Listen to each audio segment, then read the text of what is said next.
สวัสดียามมื้อเช้าเด้อจ้ะพี่น้องมื้อนี้เฮาก็สิมาผสมพันธุ์หมูเนาะพี่น้องอันนี้เฮาผสมโตเนาะอันนี้หมูเขามีอาการขึ้นมื้อนี้เป็นมื้อที่2แล้วพี่น้องแต่ว่าเขาก็บ่ทันได้นิ่งดีเนาะอันนี้ถ้าเฮาผสมติดท้องนี่คือเป็นท้อง2แล้วเนาะพี่น้องเพราะว่าเขาคลอดลูกรอบแรกไปแล้วเมื่อวานนี้เขามีอาการขึ้นหมูขึ้นอวัยวะเพศเขาก็สิออกบวมแดงเนาะพี่น้อง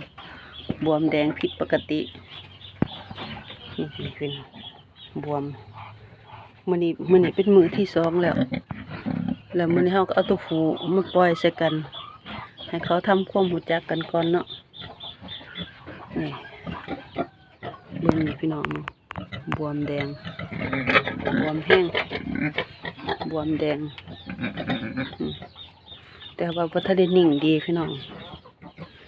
นี่เขาก็จะเอาตัวปูมาใส่เขาเลยเนาะแต่ว่ามื้อนี้เป็นมื้อที่2แล้วที่เขาขึ้นเขาเริ่มขึ้นแต่เมื่อวานนี่แหละพี่น้อง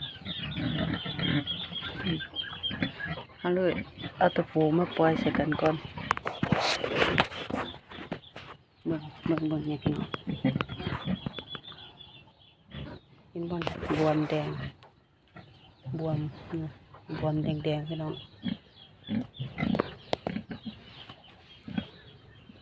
นี่บวมแห้ง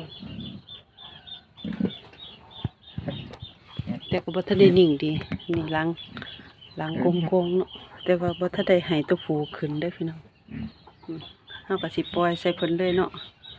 สิปล่อยใส่เพิ่นจัก 2-3 มื้อนี่ล่ะบวมแดงนี่ตัวผู้ก็บ่เดือน